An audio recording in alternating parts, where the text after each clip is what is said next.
قل يا عبادي الذين أسرفوا على أنفسهم لا تقنطوا من رحمة الله الحمد لله والصلاة على أشرف الأنبياء وعلى آله وأصحابه الكرام أما بعد فقد قال الله تعالى قولوا قولا سديدا خدا کا حکم ہے اور خدا کے بندے اپنے خالق و مالک کے احکام کے سوا کسی اور کو کیسے حق سمجھ سکتے ہیں۔ صدر علی وقار کہ سلام ہو اس نوح پر کہ جس نے خدا کی بندگی کی دعوت دی اور اسی کو حق سمجھا، سلام اس لوط پر کہ جس نے اپنی قوم کو امر بالمعروف اور نہی عن المنکر کی تلقین کی، سلام پڑھیے اس یونس پر کہ جس نے جلا وطن ہونا تو گوارا کیا مگر حق کی دعوت دیتا رہا، کہتا ہوں وہی بات سمجھتا ہوں جسے حق،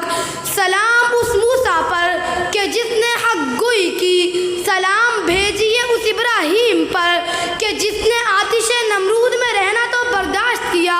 مگر توحید کی دعوت دیتا رہا،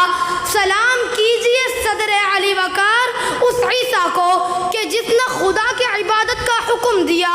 اور صدر علی وقار قربان اس دانا سبل ختم الرسل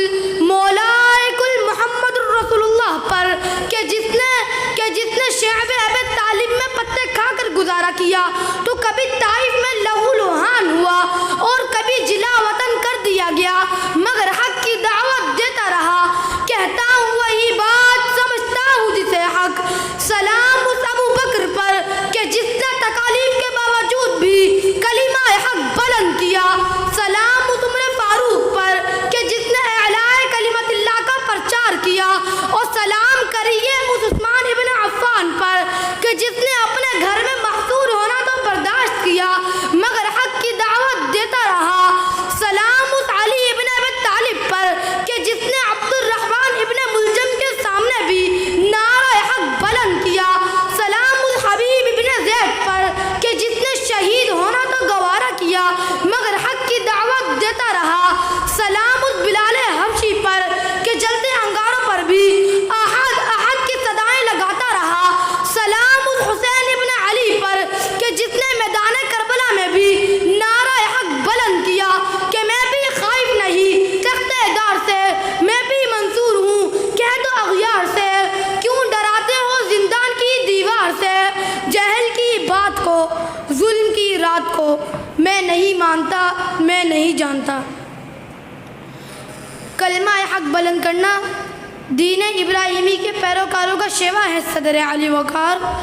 کہ خلق قرآن کے مسئلے میں امام احمد بن حنبل نے جیل کی سلاخوں کے پیچھے پسنا تو برداشت کیا مگر حق کا پرچار کرتے رہے کہ جب اکبر نے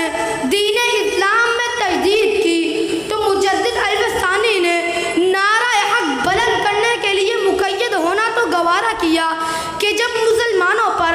ارض ہند تنگ کر دی گئی تو مسلمانوں نے نعرہ حق بلند کیا کہ تحریک ختم نبوت نے کہ جانثاران ختم نبوت نے اپنی جانوں کا نذرانہ پیش کرنا تو گوارا کیا مگر حق کا پرچار کرتے رہے کہ سرزمین افغانستان کے باسی قسمہ پرسی اور قلیل تعداد کے باوجود بھی حق کی صدا بلند کرتے رہے،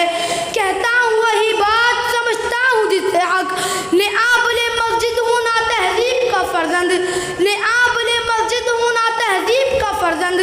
اپنے بھی خفا مجھ سے ہیں بیگانے بنا خوش، اپنے بھی خفا مجھ سے ہیں بیگانے بنا خوش، میں زیر ہلال کو کبھی کہہ نہ سکا کند، میں زیر ہلال کو کبھی کہہ نہ سکا کند، وما علینا الا البلاغ المبین۔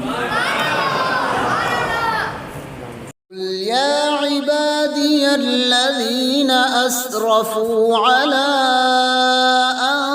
أنفسهم لا تقنطوا من رحمة الله